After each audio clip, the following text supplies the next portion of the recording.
Everything that lives must one day die, right? Well, maybe not everything. Consider the Hydra.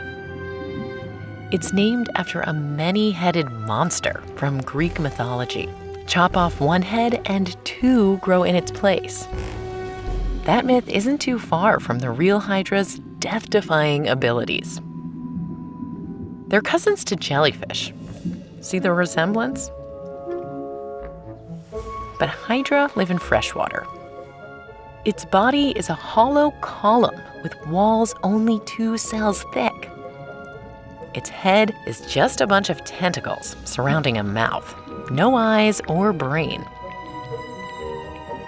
The whole thing is about as long as a grain of rice. The hungry Hydra stretches out its tentacles to snag swimming prey.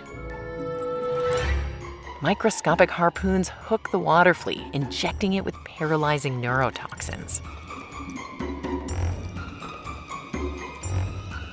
Then it's down the hatch. The Hydra uses those nutrients to make more Hydra. Check out this bud. It's a clone sprouting right from the Hydra's side. Hydra can reproduce sexually too, but most often they just clone themselves.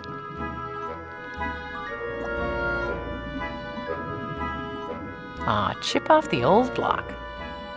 Hydra are constantly regenerating their own bodies too, replacing all of their cells every 20 days. They can do that because roughly half of the cells in their bodies are stem cells, which can develop into all the different types of specialized cells you need to build or rebuild a body. Stem cells only make up a tiny percentage of our bodies, and our stem cells degrade over time. That's why we age. But a Hydra can make near-perfect copies of its stem cells, basically forever. It's called non-senescence, biological immortality. Having all those stem cells allows Hydra to recover from all kinds of damage. All right, here we go.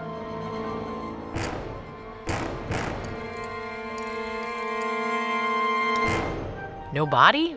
Not to worry. No head? No problem. As long as the chopped off chunk has some stem cells, it's ready to regrow.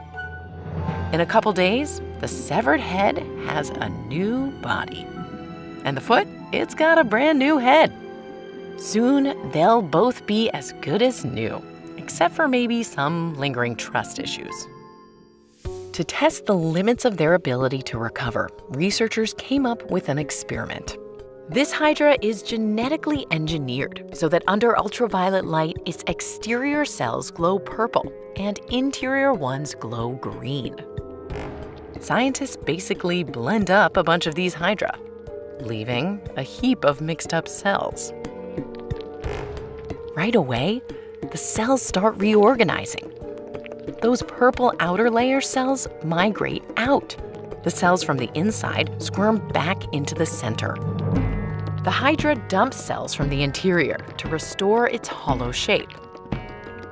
The stem cells start dividing and differentiating to rebuild the rest of the animal.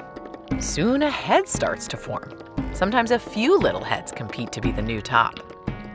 After a few tumultuous days, what was once a mixed-up pile of cells takes on a familiar shape. Researchers hope to harness Hydra's ability to regenerate, to someday slow human aging, or even regrow damaged organs. Maybe this tiny monster will one day show us the way to the mythical fountain of youth. Hey Deep Peeps, our PBS friends here on YouTube are celebrating Earth Day with a ton of special episodes. Head over to Above the Noise, where host Miles Bess asks, can we make room for wildlife in our cities? Thanks, and tell him Deep Look sent you.